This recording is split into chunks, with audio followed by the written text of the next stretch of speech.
hey there, hey there, hey there, hey there, hey there. No plan for this video. I brought out, sorry, it was a little dusty. Now my shirt is dusty. I brought out the camera lens for a previous video. I don't know if it was the last video. I don't think it was. It was the layered video. It had been a while since I had used this. I kind of forgot because I usually have it over there on my desk rather than over here with all my ASMR things. So I'm not always thinking about it. But I saw it and I was like, you know, that I always liked this one, personally. I'm a big fan of lid sounds. I think I've said that before in the past. And the lens cap, it certainly has a quality there of kind of like lid sounds, you know. I don't know what it is about lid sounds specifically. They're just good. They're just good. Raffy Taffy did a video a long time ago. It was the what's in my purse video that he did. Kind of a goofy video, but one of the items is that it's like a ice bag that he uses. And there's a part in that video where he's like trying to put the lid back on, and he just makes lid sounds with it. I love that part of that video. I've watched that part of that video like probably over 100 times. If I'm not mistaken, I think because YouTube now shows you like what the most watched part of any video is now, at least if it's older than like a few weeks old, right? I'm pretty sure that part of that video is the most viewed part of the video, the part where he's making the lid sounds. I don't know if it's because of me, but let me just say that I'm definitely contributing to that. I mean, I'm pretty sure that video has like well over 1 million views, so I'm sure my viewing habits don't really factor in all that much. But still, it's kind of funny. But yeah, I like that sound. This also makes, because it has the, I don't know if you can see it. It's a really dark and gloomy day, so I had the light on today. I was tempted to just not film at all, because typically I prefer when it's brighter. But finally I was like, I didn't film on Monday, so a video didn't go up on Tuesday. Today is Wednesday, so I really need to film so that a video goes up on Thursday, because if a video doesn't go up tomorrow, then that's 2 missed days, and that's no good. But anyway, there's, you know, the mechanism that actually keeps it on the lens, you know. But when you just do that sound, I think that's pretty good too, personally. It's got that like almost mechanical sound. It's just plastic on plastic.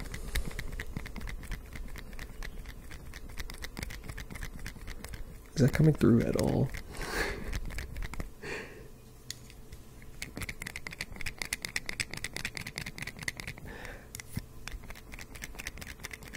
Yeah, okay, it is, never mind. It just is really small. It is a pretty quiet sound. Although, like, when it's right up next to your ear, it's pretty loud. So I would have thought, I mean, my gain is up pretty high. It's past halfway. Usually I keep it about halfway, but we're up a little bit past halfway. We're like 75%, maybe a little bit less than 75%, but still, we're higher than normal, and it's not coming through insanely loud or anything, so it's kind of surprising. But then you also have this side of the lens,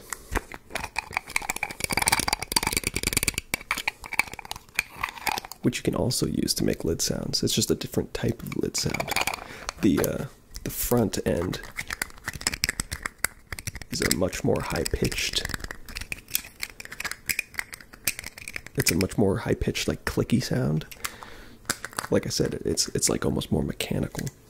And then this side is that lower pitch, like more traditional lid sound.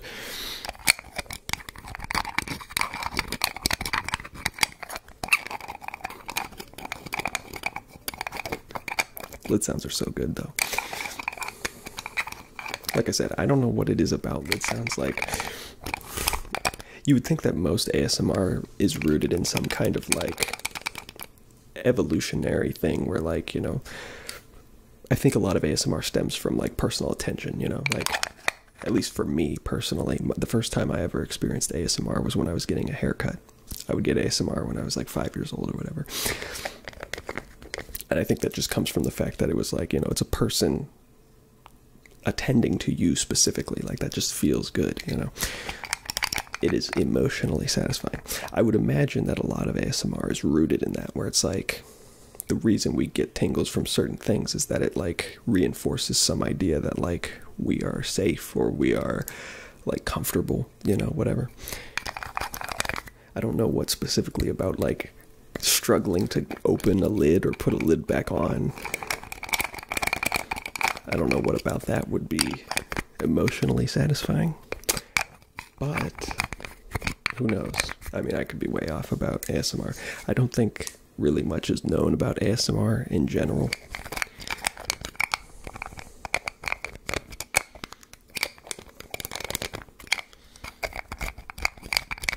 I mean, only within the past like decade or so has it become like a popular thing that like even a lot of people even know about. I imagine before then people would have known about it, but it probably wouldn't have been high on the priority list of like people studying it, you know. So who knows? Maybe we'll learn more about it in the future.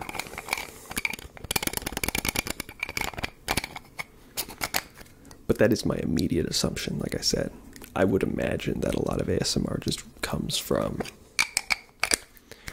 some kind of like instinct, you know.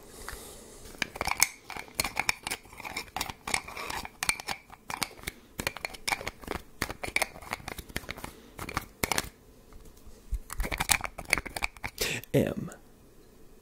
I'm guessing the M stands for Minolta, but I'm honestly not sure. Because it is a Minolta lens. I believe this is a Minolta lens. No, it's not. I have a bunch of different lenses from a bunch of different companies, so I just interchanged the lens caps, because apparently lens caps are made to like a certain standard, because it seems like they're pretty much always interchangeable, which is nice. But this lens in particular is made by Hanamex, if that's how you pronounce that, if you can see that. Hanamex. I assumed it was Minolta because it has the program mode. If you can see the aperture, the largest one is green, which means it works with program, which was, I mean, I don't know that that was specific to Minolta cameras, but it's on Minolta cameras, so I don't know. Oh no, the quality control sticker is coming off.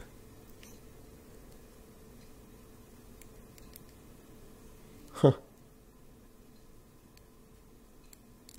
I always assumed that was stuck on there pretty good, but apparently it is not.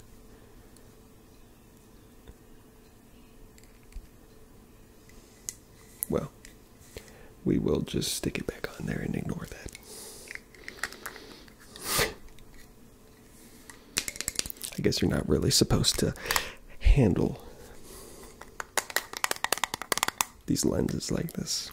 I mean, not that I'm being particularly aggressive or like, why can't I think of the word? I mean, I guess aggressive is all you need to say. I'm not being particularly aggressive with it. It is just a sticker after all, but it looks so cool. It's gold. It's a golden sticker. How about that? How about the aperture ring?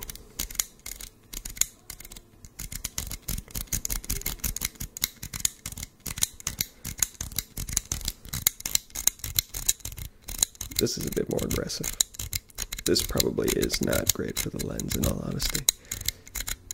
Although I don't know that this is actually...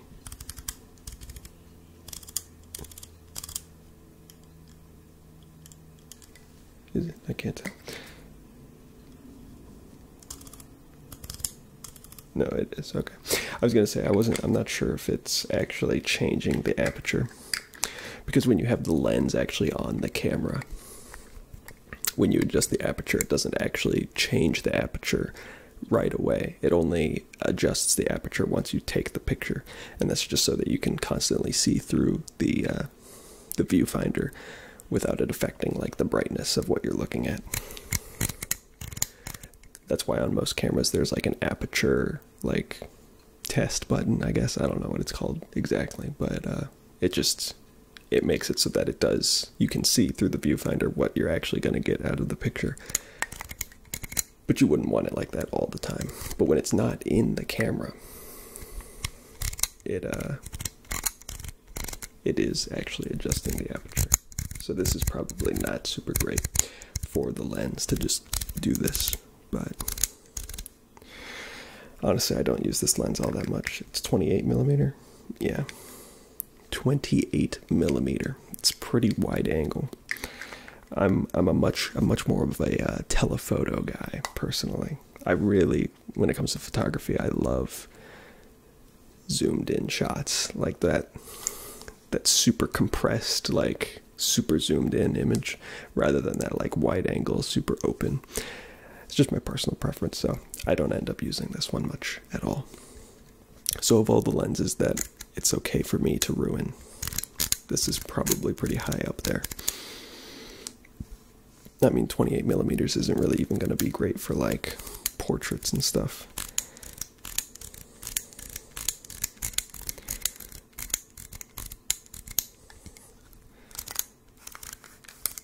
I don't really know what I would use a 28mm for.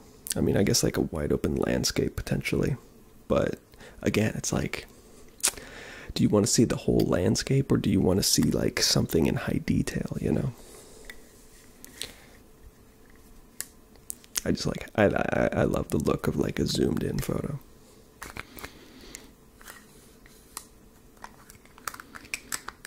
$210mm, that's where it's at. You go below 210, no good. Nah, I'm just kidding. But I have a lens, I think it's 85 to 210. That's probably my favorite lens. Covers a great range of different focal lengths. It's also just a good lens to use for the versatility.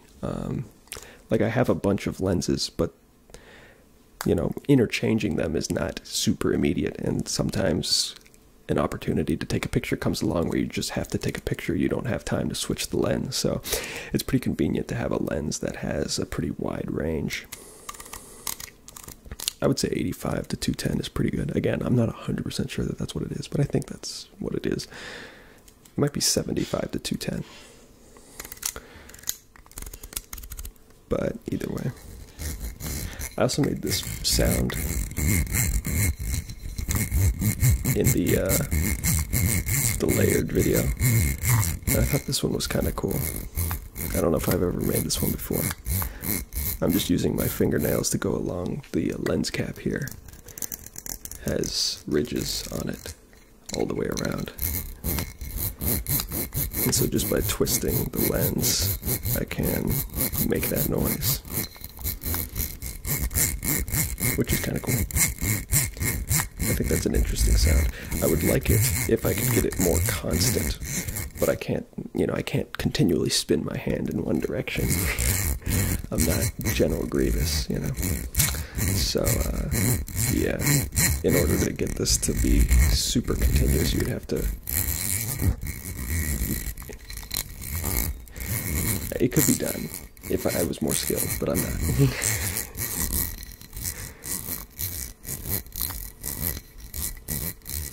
But yeah, a versatile lens is where it's at. Just allows you to kind of be more relaxed about shooting, you know. Because it's kind of like a drag when, you know, you see a perfect opportunity, but then it's like, oh, my lens isn't, I don't have the right lens. And then you have to go into your bag and get the right lens and then switch it out. And it takes like I don't know. It could take a pretty long time. It could take like 20-30 seconds, and by that point your opportunity could be gone. I know they make like belt attached like lens holders that allow you to like interchange lenses a lot more seamlessly, which is cool, but I do not own one. I also don't know if they're compatible with every lens mounting solution. These old Minolta lenses, I'm pretty sure they're not the same as like a Canon mount. I think the Canon mount is pretty ubiquitous.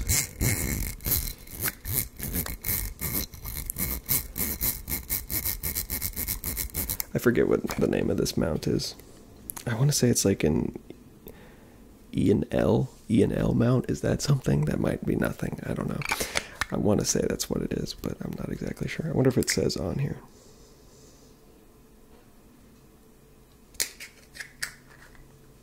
It says MD. That might be it. MD mount. Maybe. I'm not 100% sure.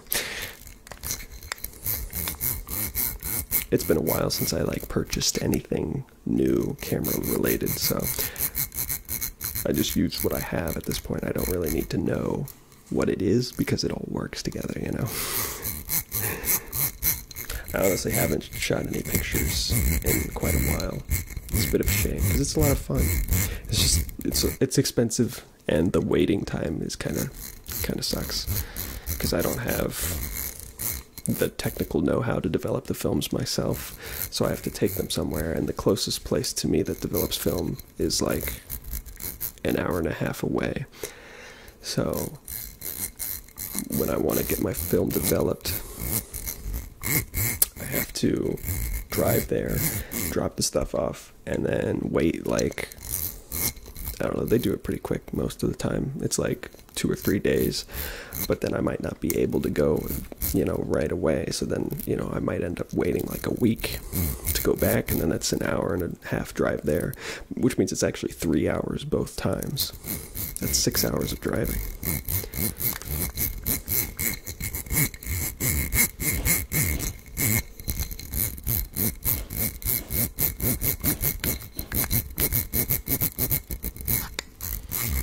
Yeah, it's just a bit of a pain. But I just love the way film looks. It has such a distinct look compared to digital cameras. To be fair, I've never really utilized a really high-end digital camera. I think it would be cool to have like a A7 III. The low light capability on that is also super cool. That would unlock like a lot of possibilities. But the immediacy of getting those images back would be awesome as well.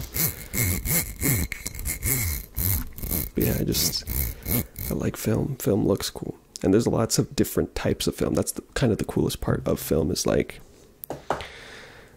there's so many different types of film, and each one has its own unique look. You know, like when it comes to a digital image, yeah, you can manipulate it basically however you want,